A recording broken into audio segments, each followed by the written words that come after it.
Bismillahirrahmanirrahim. Assalamualaikum warahmatullahi wabarakatuh. Perkenalkan, nama saya Fikri Lutfiani dengan NIM akhiran 05.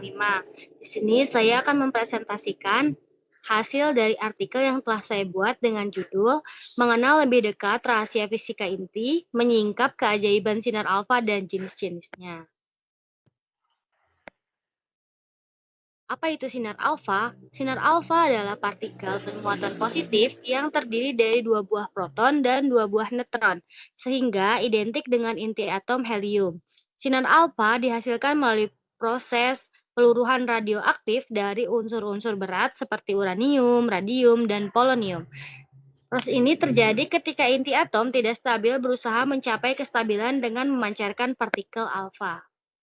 Adapun proses peluruhan sinar alfa yang pertama, inti tidak stabil. Ketika inti atom dengan jumlah proton dan neutron yang besar seringkali tidak stabil karena adanya gaya tolak-menolak kolom antara proton melebihi gaya nuklir kuat yang mengikatnya. Contohnya pada senyawa uranium 238.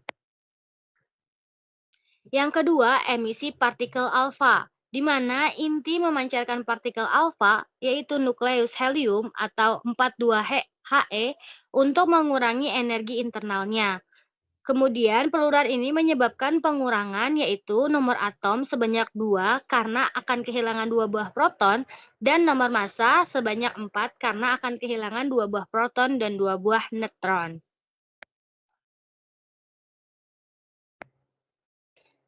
Selanjutnya ada transformasi menjadi unsur baru, di mana unsur awal berubah menjadi unsur baru dengan nomor atom dan massa yang lebih kecil. Proses ini sering disertai dengan pelepasan energi dalam bentuk radiasi.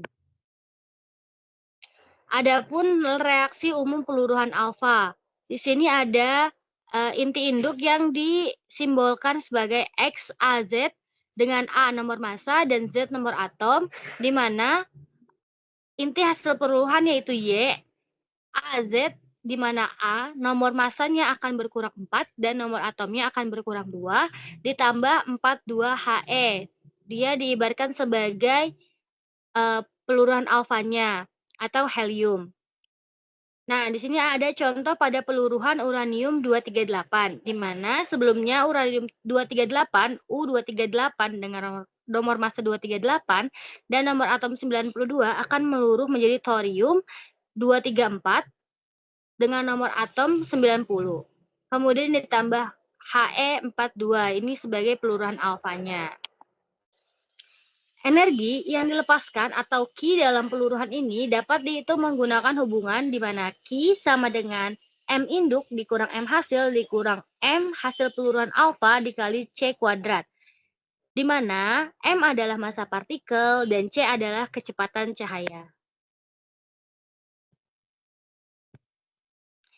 Adapun sifat-sifat dari sinar alfa, yang pertama yaitu bersifat masif dan bermuatan, di mana partikel alfa memiliki massa besar dan bermuatan positif atau +2 sehingga dapat dipengaruhi oleh medan listrik atau magnet. Nah, selanjutnya sifatnya yaitu dia memiliki energi tinggi tapi daya tembusnya rendah. Meskipun memiliki energi tinggi, sinar alfa hanya dapat menembus beberapa sentimeter di udara atau lapisan tipis seperti kertas. Contohnya seperti gambar berikut, bahwa sinar alfa hanya mampu menembus lapisan kertas. Sedangkan untuk beta, ia mampu menembus lapisan aluminium, dan untuk gamma, ini mampu untuk menembus lapisan apapun, dalam bentuk apapun.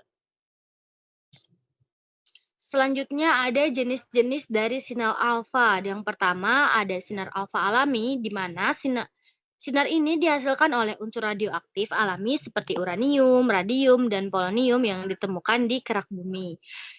Yang kedua ada sinar alfa buatan, di mana sinar ini dihasilkan di laboratorium melalui reaksi nuklir terkontrol. Sinar ini sering digunakan dalam penelitian ilmiah dan medis. Nah, yang ketiga ada sinar alfa kosmik, di mana sinar alfa kosmik ini merupakan hasil peluruhan unsur radioaktif yang ada di luar angkasa. Sinar alfa ini sering menjadi bagian dari radiasi kosmik yang mencapai bumi. Adapun manfaat-manfaat dari peluruhan sinar alfa ini, yaitu yang pertama pada bidang medis, seperti di gambar digunakan dalam terapi kanker, misalnya untuk membunuh sel kanker secara lokal dengan menggunakan isotop pemancar alfa seperti radium-223. Yang selanjutnya, pada bidang industri seperti gambar di samping, sinar alfa digunakan sebagai detektor asap, di mana seperti pada isotop amerisium-241 yang mengionisasi udara untuk mendeteksi keberadaan asap. Nah, yang ketiga ada pada penelitian. Geologi, peluruhan alfa dari uranium-238 digunakan untuk penanggalan fosil dan batuan. Adapun resiko-resiko dari sinar alfa, yang pertama yaitu kerusakan DNA. Jika isotop pemancar sinar alfa seperti uranium dan polonium terhirup, tertelan, atau masuk melalui luka, partikel alfa dapat mengionisasi molekul biologis, merusak DNA, dan menyebabkan mutasi genetik.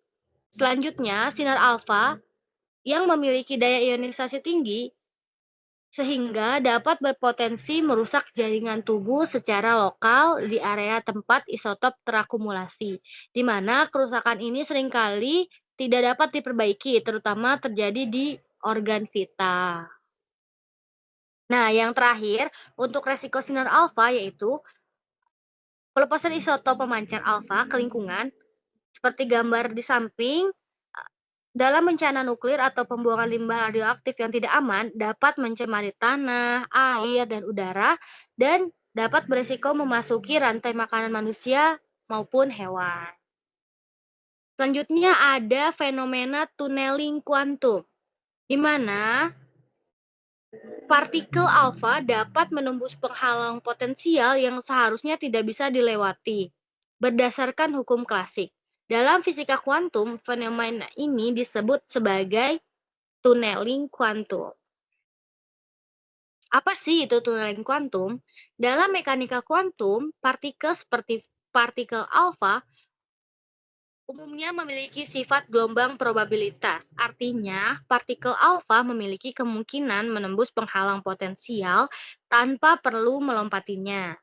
Lalu bagaimana proses tunneling dalam peluruhan alfa? Yang pertama yaitu partikel alfa akan terperangkap di dalam inti karena penghalang energi. Kemudian melalui tunneling kuantum, probabilitas tertentu memungkinkan partikel alfa keluar dari inti. Apa sih keajaiban tunneling kuantum ini? Nah, tunneling fenomena ini tidak dapat dijelaskan oleh fisika klasik, tapi dijelaskan oleh mekanika kuantum, di mana fenomena ini membuktikan bahwa partikel di alam semesta memiliki sifat unik yang melibatkan probabilitas. Adapun hasil dan relevansi yang didapatkan yaitu ketika partikel alfa keluar dari inti atom akan menyebabkan peluruhan radioaktif, di mana waktu paruh nuklida bergantung pada probabilitas tunneling. Di sini ada gambar-gambar aplikasi teknologi modern yang dihasilkan dari fenomena tunneling tersebut. Yang pertama ada mikroskop tunneling atau disingkat sebagai STM, kemudian ada reaksi nuklir dan prediksi sifat bahan radioaktif.